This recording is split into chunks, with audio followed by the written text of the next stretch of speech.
राधे दोस्तों, आप लोग कैसे हैं? आशा करती हूँ आप लोग अच्छे हैं। दोस्तों देखिए, मैं खेत में जा रही हूँ और क्योंकि बहुत गर्मी लग रही है, सोची हूँ थोड़ा सा खेत में जाऊँगी तो थोड़ा हो सकता है इधर हवा हवा लगे। लाइट भी नहीं है, अभी दीपक जला वला के आ रही हूँ दोस्तों। और मैं ब्लॉग नहीं डाल पाती हूँ, टाइम ही नहीं मिलता है। देखिए दो दो ठो गैया हो गई हैं और बच्चे हैं और मेरी भी तबीयत ख़राब रहती है दोस्तों।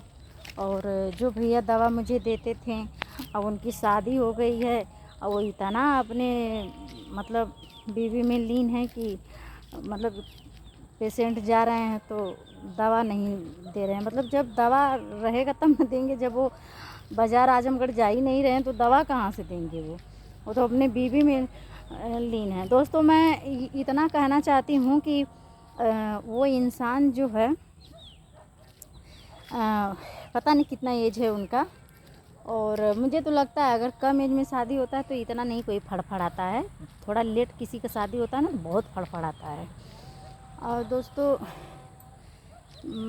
मेरी तबीयत आज मेरी 1 महीने से दवा ख़त्म हो गई। एक दवा तो हमारे समझ लीजिए कि 6 महीने तक चलना चाहिए था, लेकिन दोस्तों वो दवा नहीं चला रहे हैं, बंद हो गया है। मेरा मई 12 मई मतलब हमको लग रहा है कि 15-16 मई से दवा मेरा ख़त्म हो गया है। मैं कितना बार कही हूँ कि दवा मेरा लेते आइए, ख़त्म हो गया है, लेकिन दोस्तों वो नहीं लाते हैं। कह रहे हैं पैसा नहीं। अरे मैं पैसा नहीं देती। कभी कभी यही पहले यही कहते थे कि मेरे पास पैसा नहीं है, आप पैसा भैया से ले लीजिएगा, मैं दवा लेते आऊँगा।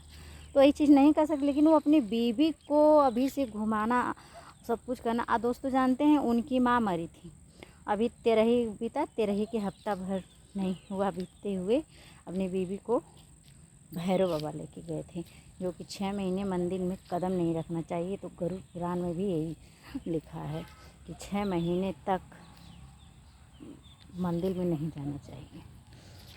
और दोस्तों वो लेके गए, कहाँ लेके जा रहे हैं, कहाँ नहीं लेके जा, मुझसे इससे क्या मतलब है भाई? उनका मैटर, फैमिली मैटर है, उसमें मैं नहीं दखल अंदाजी दे सकती हूँ। लेकिन इतना मुझे समझ में आ गया कि वो इंसान के पास जब दिमाग नहीं है तो दिमाग दूसरों को क्या देगा? जैसा दिमाग रहेगा वैसा ही ना देंगे। तो मुझे दिमाग पहले बहुत देते थे, ऐसे करो वैसे करो। दोस्तों मेरा बेटा वहाँ गया था, मेरा बेटा वहाँ गया था, तो जो उनकी भाभी की बहन की एक लड़की थी, वो भी 15-16 साल की है। और वो जो उनकी भाभी, मतलब 2 घर है, जब उनकी भाभी कहती थी कि जाओ उसके पास बैठो, मतलब शाम को अंधेरा रहता था और वो अपने सास के पास जाती थी, मतलब बिस्तर पे ही उनका सब क्रियाक्रम होता था, करने जाती थी। तो उससे कहते वो बैठता था दोस्तों। तो मुझसे कह रहे हैं अपनी बीवी के सामने कि उसी के पास जा जा बैठता था, रागनी के पास जा जा बैठता था। और मेरे भैया देखें तो गुस्सा आने लगे, तो मैं डांटा हूँ। मैं अपने बेटे से पूछी हूँ अपने पति के सामने आज कि बोल क्यों ऐसा किया? तो बोले नहीं, वो चाची जो हैं वही मुझे कही हैं वहाँ बैठने के लिए। दोस्तों बताइए, इतना बड़ा अपनी बीवी सामने मेरे बच्चे, और उनके साली की लड़की आई थी, वो भी 12-13 साल की है।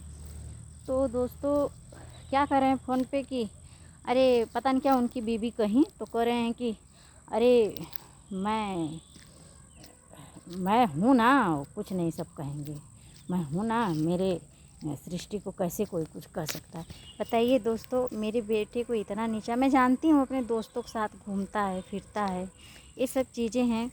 और भाई लड़के हैं ना, लड़के को हम नहीं कंट्रोल कर पाएंगे।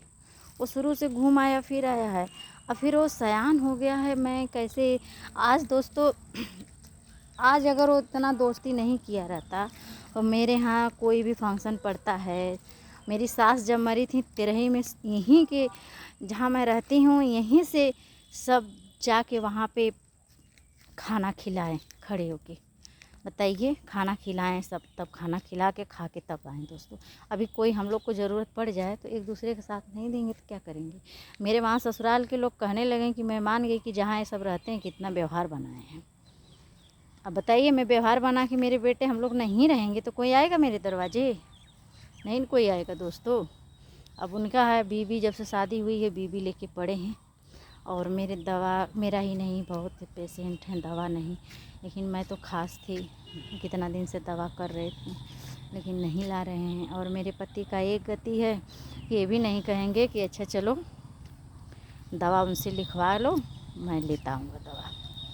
वहीं जो कि चौक पे ही तकिया पे ही जाते आते हैं, हमेशा उनका रोड डेली काम चौक तकिया पे रहता है। बताइए दोस्तों, इतना तो करना चाहिए मेरे पति को ना, लेकिन वो भी नहीं सुनते हैं। मान लीजिए वो करते थे, लेकिन दोस्तों जब से उनकी बीवी आई है, मतलब शादी हुआ है, कहना नहीं चाहिए, अगर वो विश्वा सुंदरी रहती तो आदमी, हर आदमी की बात कर रही हूँ, पता नहीं क्यों जो सुंदर बीवी पाते हैं, बहुत कम ही लोग होंगे कि कद्र करते होंगे, लेकिन मैं बहुत ज़्यादा लोग को यही देखती हूँ कि जो सुंदर बीवी पाते हैं वो तो कदर ही नहीं करते हैं, अपने बीवी का मतलब कोई कदर नहीं करते।